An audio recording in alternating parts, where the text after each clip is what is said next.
રહેણાંક વિસ્તારમાં mobile tower સામે સ્થાનિકો એટલે કે રહીશોએ લાલાક કરી છે. લાલાક ઇવન એટલું જ નહીં, મોરચો પણ માંડ્યો છે. વડોદરા મહાનગરપાલિકાની વડી કચેરી ખાતે તેઓ રજૂઆત કરવા માટે પહોંચ્યા છે. વોર્ડ લેવલે રજૂઆત કરી તેમ છતાં ન સાંભળતા જ તેઓ આજે વડોદરા મહાનગરપાલિકાની વડી કચેરી આવ્યા છે. કારણ એનું એ છે કે ખાનગી કંપનીનું મોબાઈલ ટાવર રહેણાંક વિસ્તારમાં ઊભું કરાયું છે. જેને લઈને જ તેઓ કહી રહ્યા છે કે 300 થી 400 જેટલા પરિવારજનોના સભ્યોને હેલ્થ ઇસ્યુ થશે. કોણ જવાબદાર? રહેણાંક વિસ્તારમાં મોબાઈલ ટાવર લગાવવાનો સખત વિરોધ કરવામાં આવ્યો છે. સાથે જ તેઓએ વડોદરા મહાનગરપાલિકાની વડી કચેરી ખાતે પહોંચી અને મોરચો પણ માંડ્યો છે.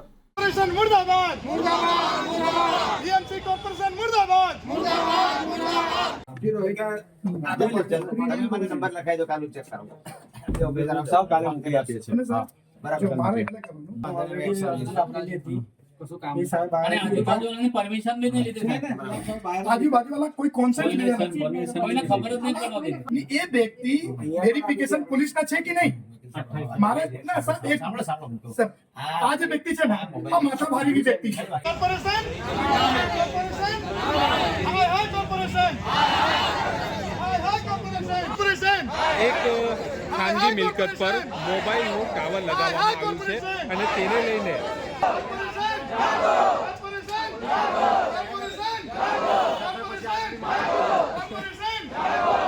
અમે તરસાલી વિસ્તારમાંથી આવ્યા છીએ.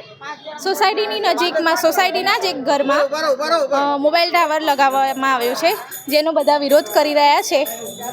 પૂરી સોસાયટી એનો વિરોધ કરી રહી છે.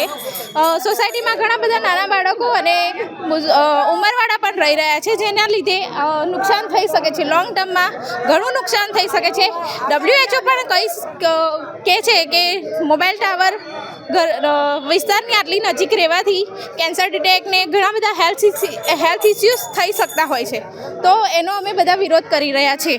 કેટલા ટાઈમથી મોબાઈલ લગાવ્યો? ટાવર તો હમણાં જ ઊભું થયું છે, એટલે જેવું જ સોસાયટીમાં બધાને જાણ થતાં બધા વિરોધ કરવા માટે અહીંયા ભેગા થયા છે. અત્યારે ક્યાં આવ્યા છો તમે? અત્યારે અમે મામલતદાર ઓફિસ આવ્યા છે, કોર્પોરેટ ઓફિસમાં આવ્યા છે. શું નામ છે આપનું? કાજલ. અમે લોકો તરસાલીથી સોમનાથ પાસેની સોસાયટી વૈકુંઠધામમાંથી આવેલા બધા રહીશો છીએ. અમારી સોસાયટીમાં મહેશ રમેશ શર્મા કરીને એક વ્યક્તિ રહે છે, જેમને એમના પોતાના ઘરે વોડાફોન કંપનીનું ટાવર લગાડેલું છે. અમારા સોસાયટીના બધા રહીશો તથા લેડીઝો બધા સમજાવવા ગયા હતા એમને, પણ એમને એવું કહ્યું કે મારી પ્રીમાઇસીસ છે, મારું મકાન છે, હું ગમે તે કરી શકું છું, તમારાથી જે કંઈ બી થતું હોય તમે કરી શકો છો. મને આ મનીષ રમેશ શર્મા એબીબી કંપની મકરપુરા, જેનું નામ અમને હિતાજી થયું છે, ત્યાં કામ કરે છે. અને એવું ચોખ્ખું જ કહે છે કે મારું મકાન છે, હું ટાવર હટાવું નહીં, તમારાથી જે કંઈ થતું હોય તમે. આ ટાવરના રેડિયેશનના કારણે ઘરની આજુબાજુ બધા રો હાઉસીસ છે.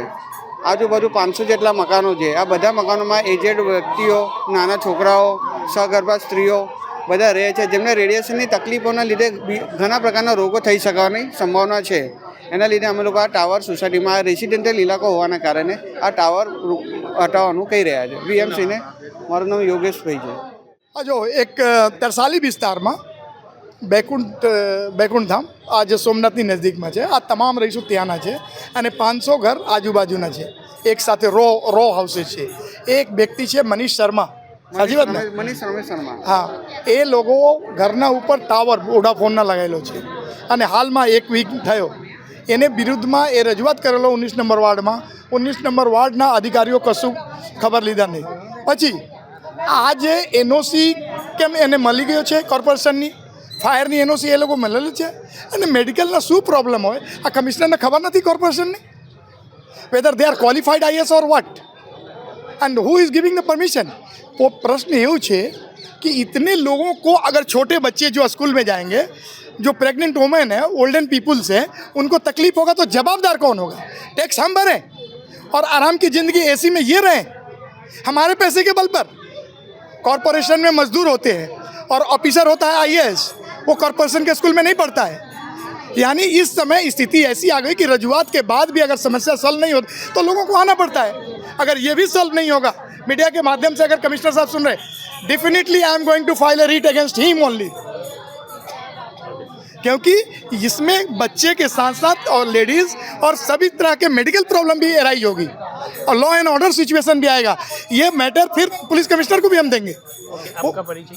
Advocate Dharmendra Singh Rajput, ward number 19।